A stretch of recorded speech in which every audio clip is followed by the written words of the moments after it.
Good evening. This is the regular meeting of the Administration and Public Works Committee for May 12th.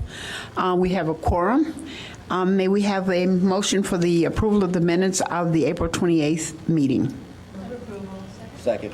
It's been moved and seconded. Are there any additions, corrections, deletions? If not, all in favor? Aye. Any opposed? Okay. We have the national drinking, That is not actually supposed to be on the agenda. oh, okay.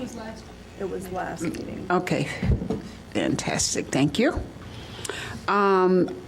Next on the agenda is items for consideration. First would, and we do have speakers, they're signed up. Did everyone who wanted to speak sign up? Because they're for A7, is the two speakers that I have. So I'll call on them right before we get to that agenda item, okay? Okay, the City of Evanston payroll through April the 20th, 2014, $2,730,878.93. Move approval. Second. It's been moved and second. Any additions, any questions? All in favor? Aye. Any opposed? Evanston bills for May 13th, 2014, through May 13th, 2014, $6,471,609.80. Second. Did everyone get a chance to look at the questions? Any comments on those? Are we all right on those, Alderman Rainey? Yeah. Okay, all right. It's been moved and second. All in favor? Aye. Any opposed? Credit card activity through March 31st, 2014 is $126,582.57. Move approval? Second. Then moved and second. All in favor? Aye. Any opposed? Okay, Alderman Brathwaite, you're on 3-1. Thank you, Madam Chair. I'd like to move the approval of the renewal of computer-aided dispatch system software license and service agreement with SunGuard Public Sector. Looks like in the amount of $72,931.77. It's been moved and second. Are there any questions, comments? If not, it's been moved and second. All in favor? Aye. Any opposed? Okay. Alderman Rainey, can you take A 3.2? Yes, ma'am. Madam Chair, I move approval of Salt Dome construction contract with Dome Corporation of North America in the amount of $335,680. Funding is from the capital fund, and the construction will be located on approximately the same site. It's been moved and second. Are there any comments? It's been moved and second. All in favor? Aye. Any opposed? Alderman Grover? Madam Chair, I move approval of A 3.3, which is our annual contract for material testing and inspection with GSG Material Testing Incorporated. The total amount of $115,500. Is that second? It's been moved and second. All in favor? Aye. Any opposed? Okay. A 3.4, approval of the annual Harley-Davidson lease agreement year number 3 for the Evanston Police Department, bid 12-123. Staff recommends the City Council authorize the city manager to execute a 1-year lease with the Chicago Harley-Davidson Incorporated in the amount of $27,319 for the period of June 1, 2014 through May 31st, 2015 for 7 leased Harley-Davidson motorcycles. Second. It's been moved and second. Any comments? All right, all in favor? Aye. Any opposed? All right, Alderman Brathwaite. Yep. Madam Chair, I'd like to move item 3.5, approval of Arbotech fungicide purchase from Rainbow Tree Care Scientific Advancements in the amount of $31,185. It's been moved and second. All in favor? Aye. Any opposed? Okay. A4, Alderman Rainey. Okay. Madam Chair, I move Resolution 32R14, which has to do with collective bargaining agreement with the Fraternal Order of Police. This authorizes the manager to execute the agreement with the FOP, the bargaining unit, effective January 1, 2014 through December 31, 2016. Second. It's been moved in second. Alderman Grover. Thank you, Madam Chair. 2 points to be made. One is that the educational incentive provided for in this collective bargaining agreement is not tuition reimbursement, has to do with the step pay and salary, and that these collective bargaining agreements, this one and the next, will be available for review to the public on our transparency webpage on the city's website once they're concluded. Okay. It's been moved in second. All in favor? Aye. Any opposed? Alderman Grover. Thank you, Madam Chair. A5 is Resolution 33R14, a collective bargaining agreement with the American Federal, State, County, and Municipal Employees Council 31, our AFSCME contract, which is a 3-year agreement running from January 1st of this year through the end of December 31st, 2016. It's been moved in second. Alderman Grover. Oh, that's left from the last time. I'm sorry. Okay. All in favor? Aye. Any opposed? Okay, A6, ordinance 42-0-14, amending P1 liquor license and creating P2 liquor licenses. The local liquor commissioner recommends city council adoption of ordinance 42-0-14, which amends the Class P1 liquor license, recognizing the different business models. A new subsection, Class P2, was created to classify larger craft breweries selling beer at retail and addressing food service and product consumption in craft brewery tap rooms. Second. Okay, it's been moved in second. Are there any? There was one minor change, I think it's just a typo, in paragraph 3, it's on page 119 of our packet, refers to, in the middle of the paragraph, Class P1, and that should be Class P2, and I understand it will be corrected in the final version. Okay. I'm sorry, So with that amendment? Oh, can you hold on one second? Mine is not coming up. Hold on 1 minute. It just looks so out of place that it just... Right. I don't know why this is doing this. Sorry, so this is in the ordinance itself, and this is page 3. It says the number of Class P2 and P2. Okay. And then right here it says Class P1. Right. Is that page then? Page 119. 119 of our packet, and Okay. it's the Thank you. paragraph 3 begins Class P2, and there's a reference to Class P1 within the paragraph, but it should be Class P2. Okay. Okay, it's been moved, and Alderman Rainey, do you want to speak on it? You know, maybe for people who aren't looking at the ordinance, the changes are very appropriate for the nuances having to do with these kinds of breweries. Some are very small, almost like homegrown, and the others are a little more sophisticated. So I think the change is excellent. And I'm wondering, have we had complaints from any of the brewers regarding these changes, or any testimony by them? Yeah.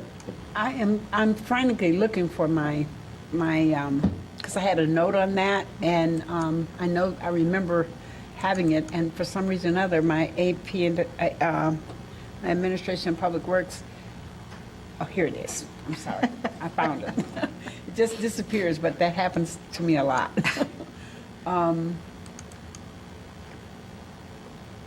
I had a question, I had a comment in terms of just looking at the difference between the primary and the... You wanted to? Yeah, between the primary use and other uses, that it might be helpful if, just to inform the public, if we could ask the council to Director Farrar, if you wanted to speak to that? Is that what you wanted?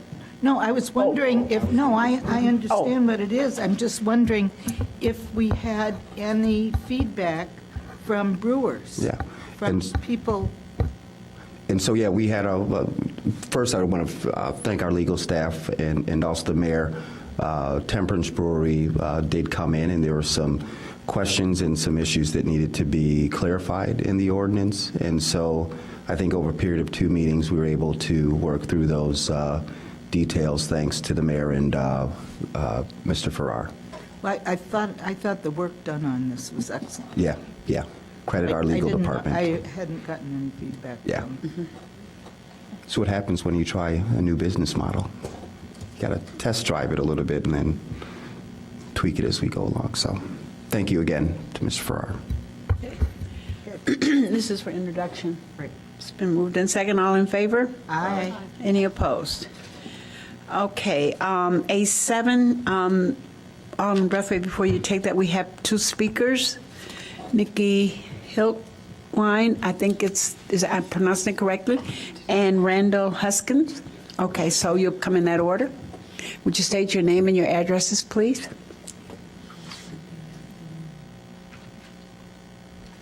Hi, my name is Nikki Hiltwine. I live at 820 Hinman. Sketchbook Brewing is the first craft brewery to be classified as a retail goods establishment. It's a brand-new, untested, by right, permitted use in the C1A zoning district. With no special use process involved, little to no consideration was seemingly given to the fact that Sketchbook, unlike all the other retailers on the block, has no storefront.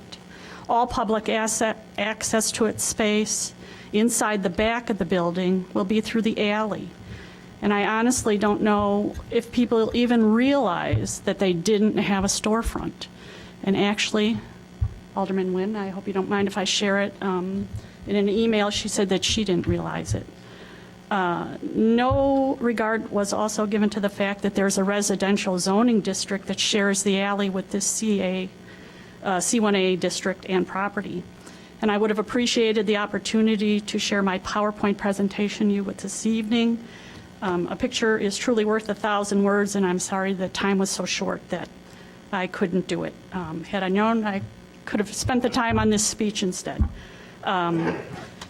According to Chapter 18 definition, 618.3 defines alley as a public or private right-of-way that affords service access to abutting property. Service access, not retail access. According to definitions, a retail goods establishment is defined as a building, property, or activity, the principal use or purpose of which is the sale of goods, products, or merchandise directly to the consumer. Retail goods establishments should include, but not be limited to, department stores, hardware stores, apparel stores, art galleries, and other similar uses in nature and impact. I've handed out a list to you of the retail goods establishments on the block that shares this C1A with, in our alley. They all have storefronts. None brew and sell beer. None advertise an alley location and invite strangers into the alley to frequent their businesses. A craft brewery of any size is definitely not similar in nature and impact as the examples given in the definition or the current retailers. Please Google Orange Door in Alley, Evanston, or breweries in alleys in Evanston, or Speakeasy in Alley, and you'll be directed to our alley. That Orange Door is all over the internet. The craft beer industry is burgeoning, but is every location an appropriate location for a brewery? Liquor licenses are a big deal.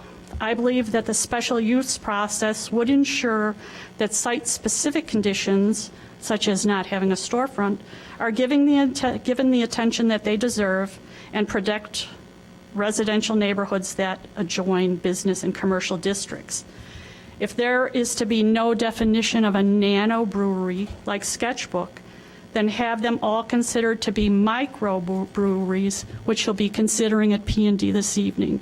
Then the special use process would be in place, every location would be examined, and if it's appropriate, the brewery can go in there. My neighbors and I had no beef with Sketchbook.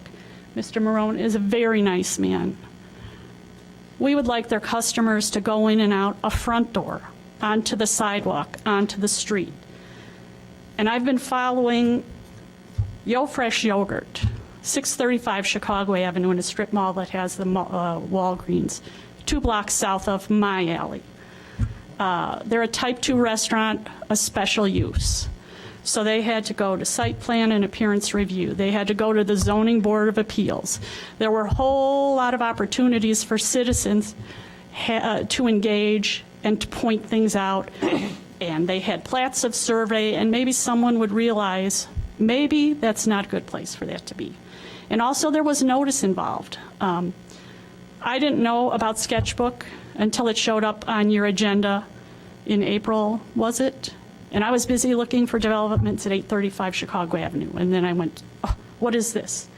So Yo Fresh Yogurt is going to send people out on the front sidewalk with cups of frozen yogurt with sprinkles. Sketchbook is going to send people out the back into the alley with half-gallon jugs of beer. Honestly, I think all breweries should go through the special use process. If you look through, here's the chart that I gave you. And then I just wanted to compare the ordinance 49014, the one originally from March 20th to the new one dated April 30th, because there are a couple of changes. In paragraph 1, I see that they've lowered the volume that can be taken off premises from 40 ounces to 32 ounces. A growler is a half a gallon. 32 ounces is a quart. So that's how much beer can go out the back door. More importantly, though, is they've lost the sentence that says licensees shall not provide more than 3 free samples, each of which shall not exceed 2 fluid ounces to any customer in one day. It's totally missing now. It just says samples of beer permitted to be produced and sold. So they're selling samples now, not giving away 3 free samples. How many samples are they allowed to give away? What sizes are the samples they're allowed to give away? I don't understand how that changed and why it's appropriate. But maybe pardon me? Okay, but it doesn't say licensees shall not provide more than 3 free samples, of which shall not exceed 2 fluid ounces to any customer in one day. So they could only give away 6 ounces of beer as samples.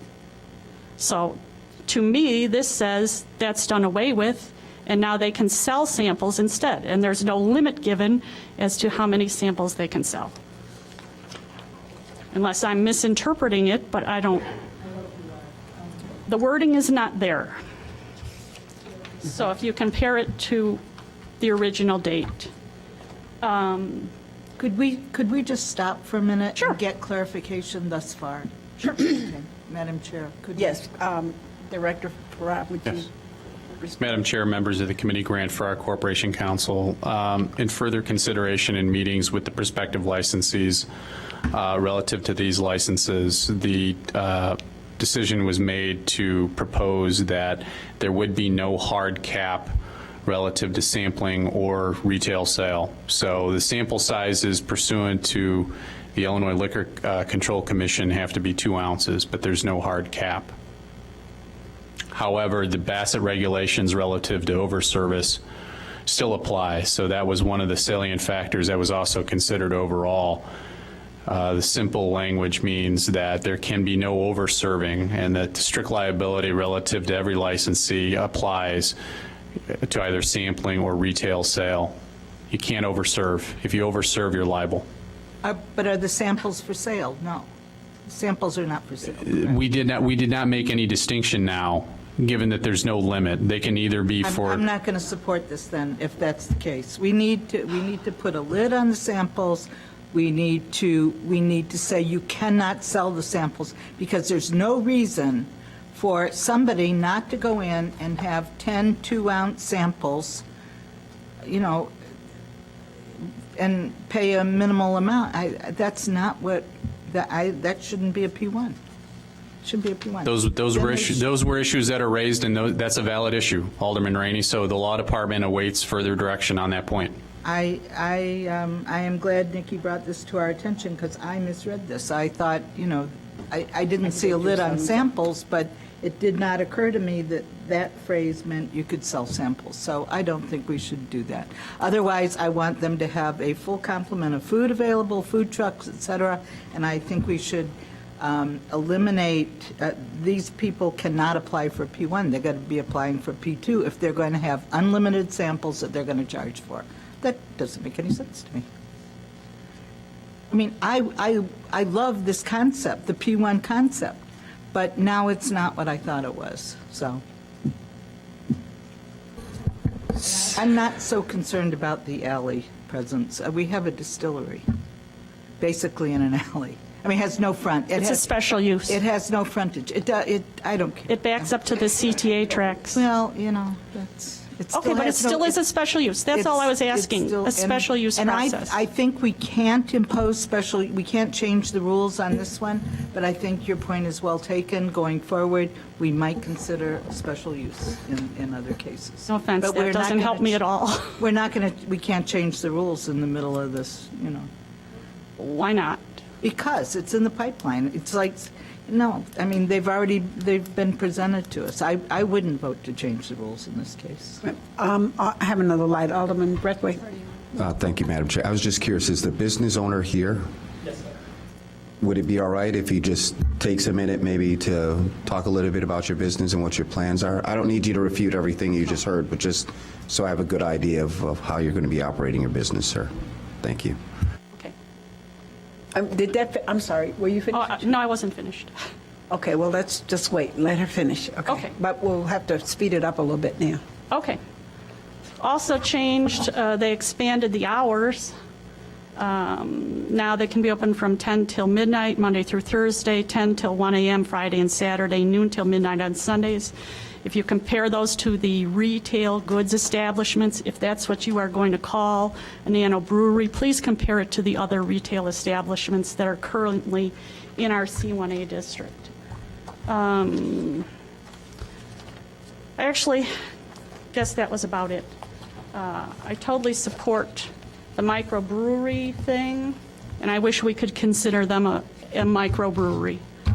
I think they should all go through a special use process. Thank you. Thank you. Okay, so you want to come?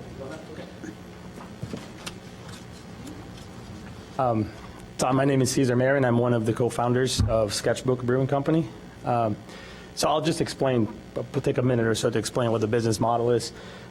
Sketchbook is a nanobrewery, and nanobrewery is actually a designation that's been recognized by one state in the United States in law, New Hampshire, to produce 2,000 barrels of beer a year or less.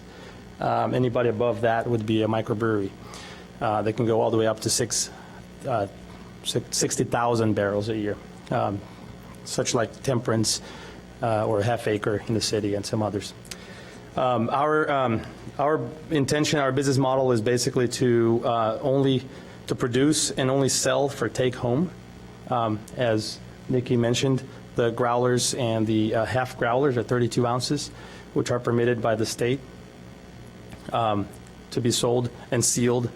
All of the operation in Sketchbook would be done by owners of Sketchbook Brewing Company and any with a Bassett certification as required by the state and the city. Customers that walk into Sketchbook during business hours that we're open for business, which is very limited. We proposed Wednesday through Thursday from 5 to 8, I believe. Fridays from 5 to 10. Saturdays from noon to 10. And Sundays from noon to 6. They would come in and they can taste one of the 4 or 5 different products that we have in 2 ounces. My understanding has always been actually there is a limit of 3, which is actually by state. ordinance, and you can look that up as well. So I think we're in full compliance on that. And then the customer would take, purchase a 32-ounce growler or a 64-ounce growler to take home. There's no on-site consumption otherwise, other than the tastings. Our location doesn't support more than, I would say, about 10 people, 10 to 15 at a given time. The transactions are quite quick because there's no seating available. We don't have any seats. It would essentially be somebody coming to the counter, talking, deciding what to purchase, and leaving. We have all intentions in the future to grow and find a location on 825 Chicago in the front of that building. We believe that this type of business is actually very welcoming in the neighborhood. We have heard from many in the neighborhood that are welcoming us.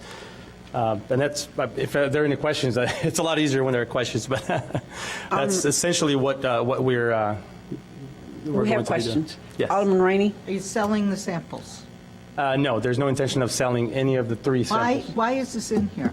It was my understanding that your communicating with our staff resulted in your ability to sell the samples. Is that not true? I can clarify that. Okay. No, the cap, and Mr. Farrar, may help me out here too. The cap that was challenged was the cap on selling full pints or half pints to the customer, not the samples. Okay, so, all right.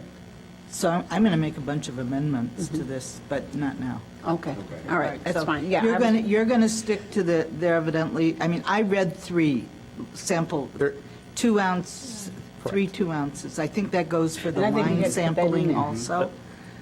The 3 2-ounce samples are free samples.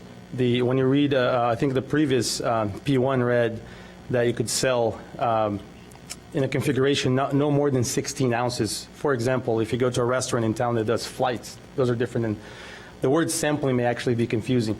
Flights are 4 ounces each. We're not going to do that now. Your plan, just clarify for me, your plan is not to sell anything for consumption on the premises? Correct.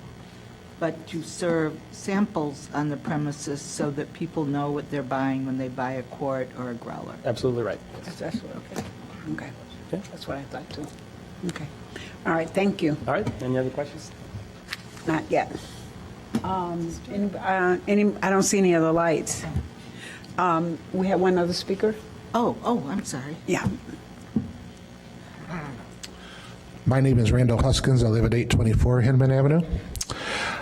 The location for this application for a license is listed at 825 Chicago Avenue. I know one alderman said she didn't care about the alley location, but if you go to 825 Chicago Avenue, you'll find the Leffingwell building, an historic Evanston building with several storefront businesses on the premise. But that is not the 825 Chicago Avenue that is applying for a license.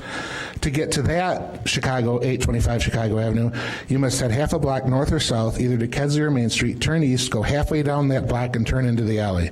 There you will pass some dumpsters and be entering a residential area with no storefronts whatsoever. You will be walking down an alley with no sidewalk or pedestrian walkway. By day, you may pass children playing in their carports. At night, you find a poorly lit, deserted alleyway with people asleep behind their doors. You come to a dingy orange door next to a dumpster, not a storefront, but the rear entrance to an industrial-looking building across from residential garage spaces and adjacent to many homes' backyards and rear entrances. This is the 825 Chicago Avenue that is applying for a license. Through this orange door, they will be serving alcohol to patrons who will be traversing this alley back to the street, which is several minutes away. The alley itself was designed for vehicular traffic, not designed for pedestrians. There is no sidewalk. Patrons walking down this alley will be dodging vehicular traffic, large delivery vehicles who serve the Chicago Avenue businesses with proper storefronts, or cars of the residents of this neighborhood who live here. Having patrons of an alcohol establishment leaving the premise through the alley, possibly intoxicated from one of their beer tastings, is a recipe for disaster. It is through the alley which our residents who live there come and go with their families, and that is where we access our vehicles. It is no place for an alcohol establishment. The requested special use will interfere with or diminish the value of property in the neighborhood, and it will cause a negative cumulative effect on the neighborhood. The closing hours, if they're extended to midnight or 1 a.m., will disrupt the quality of life of the entire neighborhood. This is a quiet neighborhood at night. Are we to endure loud traffic from an alcohol establishment as we try to go to sleep? And what about the possibility of increased crime from patrons who don't normally belong in the neighborhood traveling through the darkened alley at night? Do we have to endlessly worry about the continuous parade of strangers through what is essentially a residential neighborhood who would not normally ever be exposed to the backyards of our home, trespassing on our property? Will we have intoxicated patrons using our property or the alley as a bathroom, as intoxicated people are known to do from time to time? And will such traffic increase crimes of opportunity in the neighborhood? The likely answer is yes. The addition of this new business will only compound traffic congestion. The nearest available parking is on the street, which would require patrons to walk a considerable distance to access. It is more likely that most patrons will pull up to the back door and run in and make their purchase, causing a constant inconvenience to the residents of this neighborhood. Or they will use our condo buildings' private parking spaces, causing an additional endless nuisance. I was assured by the neighborhood and land use planner that if this occurs, merely to call the parking division and have the car ticketed. The time lapse between such a call and response is nearly an hour, and by then offenders will probably be gone, soon to be replaced by another. The chances that this solution will protect our private property parking is not practical. In addition, parking is quite limited in this neighborhood already. I strongly oppose the establishment of this back alley alcohol establishment and hope everything that can be done will be done to stop it. Thank you. Thank you. I had two lights, Alderman Rainey and then Alderman Grover. I realize this is just for introduction tonight, but I would like to propose a couple of amendments to the ordinance, or to the ordinance that creates the license for P1. And that is that, one, a limit of 3 samples per person be allowed, 2 ounces per sample, that no sample have a fee. In other words, you may not charge for samples.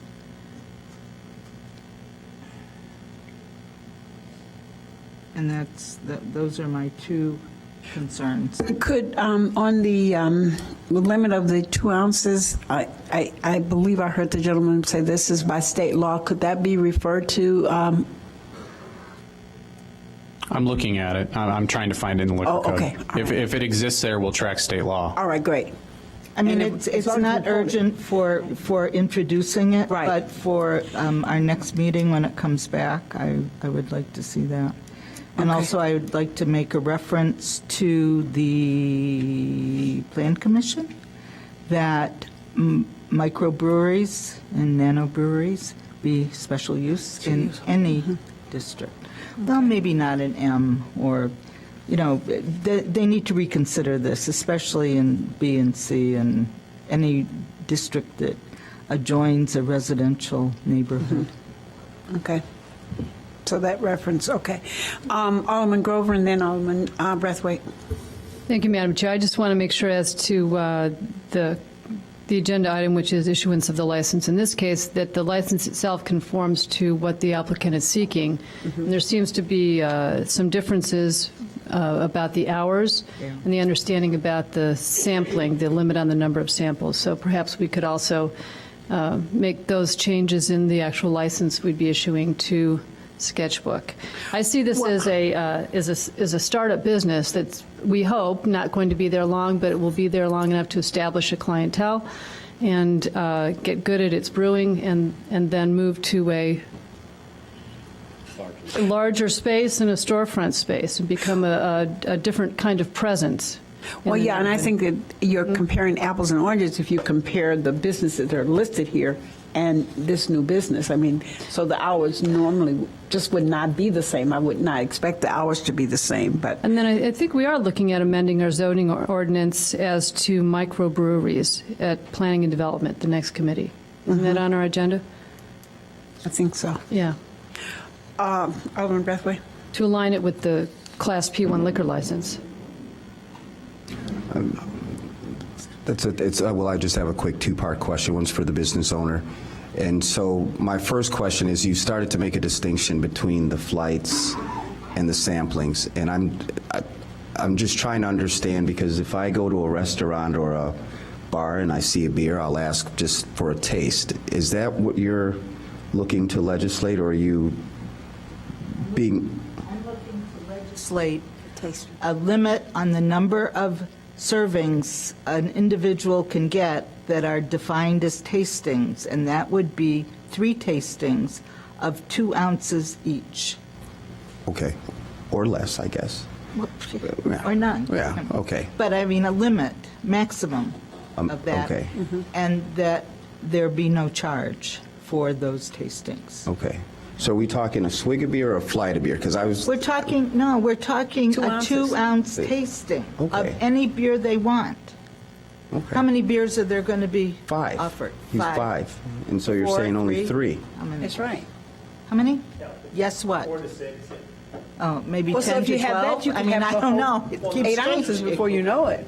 I don't care how many beers are going to be offered. You just want 3, limit of 3 tastings, 2 ounces each. And that's why it's You about the don't state know law, if you because like the beer on 2-ounce tasting, then you don't know your beer. Go home. I'd like to bring up an example, which is Half Acre. Of course, it's in Chicago. And that's exactly before they open the tap room next door. That's exactly, you walk in there and it's, people come in to buy a growler and you taste, one of, like, they actually serve them in tiny little plastic cups, which are 2 ounces or less. You're absolutely right. Some people just want a taste and then, nope, I don't like this, and they go to the next one. Yeah. So that's what I'm trying to make sure that we don't stop. stop. Go ahead, Grant. Madam Chair, members of the committee, if I understand the direction and the amendment by Alderman Rainey, it's relatively simple to clean it up and put a limit of 3 free 2-ounce samplings. But the other point that I need further direction on, Alderman Grover, with respect to the hours of operation, we can go ahead and do that. However, the one downside is by delimiting the hours of operation for this particular establishment at this particular point in time, we could be revisiting the hours of operation issue with other prospective licensees, with Mr. Marin as his business model perhaps evolves over time. So if it's the direction of the committee to go ahead and amend the hours, we can certainly do that, but that's just the one thing that I want to raise from a procedural standpoint. I don't think are you referring to the actual licensing ordinance or the license? Because I was referring not to changing the hours in the licensing ordinance. I'm referring to the organic creation, because to do it on a one-off for a prospective licensee is going to be very difficult to maintain Right, from an I order understand. and chronology standpoint. All right, but our understanding right now is that his hours are actually quite limited, 3 hours Wednesday, Thursday, closed Monday, Tuesday it looks like, and the latest they'd be open is 10 on Friday and Saturday. If it's the direction of the committee to amend the hours to reflect that, we can certainly do No, so. no. I'm just confirming our understanding about what the actual hours will be. That's his representation. So that's what he's made. In the ordinance, the hours have to be standard. I mean, you can stay open less, but Right. the hours get presented, and anybody who applies for that license can adhere to those hours. Right. You can do less. Right. You can't do more. Alderman Rainey, you had your light on again? No, No? just Okay. internal. I guess I'm wondering, since this building is, you have to drive a half a block each way to get down the alley. I'm just wondering about the zoning in terms of that, how, and the rental of this property that uses the Chicago Avenue address, and there's no entry on Chicago Avenue. How did that work? I'll defer to Director Munzer on those points. Thank you. Good evening, Madam Chair, and committee. Mark Munzer, Director of Community Development. As the zoning code is written right now, there is no requirement for a business in this zoning district to have a storefront entrance or an entrance off of from a public street, or the building code for that matter too. The requirement just does not exist. As to the zoning, again, as was referenced before, because of the amount of brewing that they're proposing to do, and the way they are starting out is as more of a retail goods establishment, that is how it's being defined, which is a permitted use in the C1A zoning district. Okay, so, and I know, we've, I think, made it real clear that we can't change the horse in the middle of the stream, so I'm not trying to do that at all, but I'm talking about for future, though, in terms of, I don't know, I'm visualizing it in terms of how to get there, and at night, because if there's no lighting or anything in there, then I would be concerned about residents going into an alley. I don't care what the product is, whether it's alcohol or not. I'm not a favorite fan of alcohol, but it's not that. It's just that how safe is it? I mean, It's definitely a fairly unique situation. I mean, it's not something that we typically deal with, but if it's something that you want us to investigate as a revision to the zoning ordinance, we can do that. I think we need to do that. I think so. Okay. I don't see any more lights. Want me to read it? Read what? Read it for introduction. I thought I didn't. It has not I been didn't. introduced. it has not been introduced because we had, I'm sorry, you're absolutely right. We took the speakers first and then we got into the discussion, so it really hasn't been introduced. Thank you, Alderman Brethwaite, You're for welcome, bringing me Madam back Chair. to reality. Yes. A6. Yes, Madam Chair, I'd like to move item, I think we're on A7. And this is for introduction ordinance 49-0-14, increasing P1 liquor licenses for Common Culture Beer Company, DBA Sketchbook Brewing Company, 825 Chicago Avenue, Suite E2. With recommended amendments. With recommended amendments. Is that second? It's been moved in second. All in favor? Aye. Okay. Any opposed? Chairman Holmes, just for clarity's sake, the amendments will be to ordinance 42014, which creates the license that was previously item A6. So we will make that amendment pursuant to Alderman Rainey's motion. Okay. And duly seconded, and we will go ahead and do that. All right. Alderman Rainey? Is ordinance 23014. It's an addition of Chapter 31 to Title 3 of the Evanston City Code, regulating collection boxes for clothing, and sets forth different parameters and conditions for local not-for-profits and non-local collections. And I move introduction. It's been moved in second. I see no lights. Alderman Rainey? Yeah, staff says that because they had conversations with an attorney for one of the, I guess, I don't know, was it a for-profit one, Grant? It was the trade association has had okay. extensive dialogue with us, and what we've tried to do is meet and confer with that particular individual. He indicated that the association is on board with these proposed amendments, and of course, as this process has evolved, we've continued to track relevant case law and conform the proposed language to the case law. All right, but the comments that you made in the staff report was that you don't believe that we can make proper notification until October 1st, 2014. Well, the reason why we did that is, as originally introduced, we had a lead time for the ordinance effective date. I believe when this matter originally came before you, it was sometime in March, so we proposed a July effective date.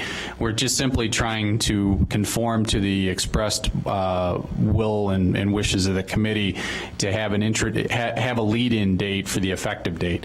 Again, that's all malleable and amenable to change upon further direction. Well, in my ward, I can't even count them, the number of these boxes right on Howard Street, almost at the curb in many cases where there's a parking lot. They get dumped there. The owners of the building or the business have no idea. They wake up in the morning and they're there.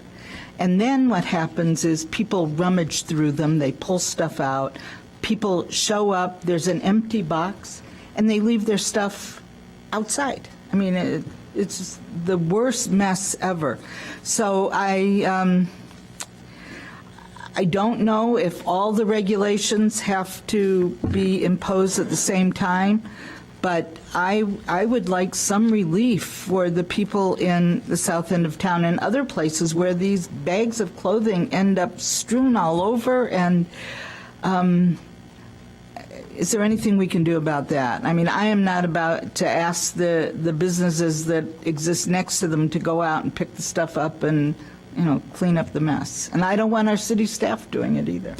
Well, with all due respect, I think that runs into the enforcement issue. There has to be a bright line in terms of the effective date. If we try and parse out a rolled out effective date for certain parts of the ordinance, I think we may be creating some additional issues that may not necessarily be there. Obviously, this is a pressing issue, but trying to parse it out with different dates may be very difficult. We have on the bills list today a building that had fly dumping. We spent over $800 cleaning up the mess. Over $800. I see no difference between that and fly dumping. And what we did was we liened the property where the fly dumping took place. And I don't see why we can't have some contractor go pick up the mess, like Groot or whoever, and lien whatever the agency is that has the box there. I don't. I mean, we already have laws about fly dumping and garbage and junk. I got one other light. Alderman Grover, and then we'll get to the city manager. Thank you. I just had questions about the timing of how this would take effect again, and the proposed ordinance would provide for the licenses to expire at the end of the calendar year with renewal January 1st. But the ordinance, it wasn't supposed to take effect until October, and here we are already mid-year almost. And it doesn't make sense to me to charge a fee for the license with half the year remaining. So maybe there's a way of beginning the charging of the fees January 1st next year, but begin enforcement much sooner. That is, there's a fee for license of the for-profit or non-Evanston entities. Maybe we could put that off until January 1st as part of a phase-in of this, and in the meantime begin enforcement at our earlier effective date of the ordinance so that we get relief. Okay. City manager, you wanted to comment? Yes, Madam Chair, members of the committee, good evening. I just wanted to encourage the committee to move up the effective date. The representative from the group that represents the these containers and the organizations that place these containers, I just asked him if there would be any objection and indicated there wouldn't be. I think we all want to make sure that people are aware, and if that date is July 1st versus October 1st, my sense is that we will work diligently to get the information out and go from there. This has been an issue that's been before the council and the community for quite a while, and I appreciate the work that the law department has done to make this make sense for all concerned, and I think we're there. So if the committee wishes to move it up to, say, July 1st, we'll work with the industry and with the nonprofits in Evanston, and we'll make it work. And There are the new boxes. association will help notify people of our Absolutely. legislation. Carlo, if he wants to. Sorry, my name is Carlo Cavallero. My address is 1555 West Hawthorne Lane in West Chicago. I'm a Director of Government Affairs for Use Again. I also am speaking, as the Corporation Council indicated, for the Secondary Materials and Recycled Textiles Association, SMART. That's our national association. Any of our members are going to be easy to find because our code of conduct mandates that our contact information is blatant on the face of our bin. So when it comes to enforcement from our membership, we have no issues at all. And as the city goes forward, as I committed to Attorney Trado Mario when I met with him, any assistance we can in finding the other operators, we'll gladly provide that. We'll be the first to comply, with the regulations, so we don't have any concern, and I don't think the regulations that are existing that you're proposing are pretty standard and track with existing regulations that have gone in place in other communities. So the timing of it is generally the staff will be behind the enforcement to a certain extent as they play that. So I think there's going to be plenty of time for anyone to comply once they receive notice. So I just don't see it as an issue. And to address the alderman's concern, there's no reason to delay it. So. Alderman Rainey? Could you tell me which names on these boxes are not part of your organization? I'm sure there are some. It's not rogue- green and white, and it doesn't say use again on the side. It is not ours. How did I'm sorry, the association.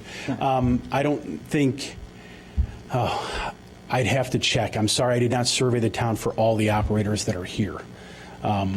So. Are there some rogue operators that are very you have infamous? The, you have the yellow wooden bins that appear at vacant properties and closed businesses. And I don't know, probably. I think we have their contact information. Once they know it's the city calling, you may have trouble finding them. So, as I told Mario, many of these bins are just going to have to be removed. Yes. There's some new blue and white ones that are coming out. I just saw new blue and white ones in my area. What about the green ones? What that organization that claims to, like, be concerned about children and people in third world countries? Would that be Gaia? Yeah, Gaia. Yeah, they're a nonprofit. They're based in the city. We know they'll respond. They're terrible. They're not a nonprofit. They're a for-profit. We all know that. They Most of the bin recycle operators fabrics. are. You're right Huh? about that. Most of the bin operators are for-profit operators. You're right about that. Anyway, they're terrible. They're just absolutely terrible. Thank you. All right, thank Thank you you. very much for any help you can give us. Okay, so do we want to change the date? Yeah? Okay. July You wanna- 1. To July 1? So we want to amend that? Okay. And then I had the question about if ahead. it's effective July 1st, are we going to charge the operators for half a year? Are we going to prorate the fee? Well, that would be a half year. Or prorate the fee then? Yeah. All right. I would think so. I mean, somebody has to, charge them for a full year, even though there's No, only hell, all right, just so prorate it for a half So let's year. add that to the ordinance. The amendment to the ordinance is to prorate the fees for 2014. I think that would be fair. Okay? All right. So I moved introduction as amended. As amended, okay. All in favor? Aye. Any opposed? Okay, that concludes our agenda for this evening. Thank you. And a motion to adjourn?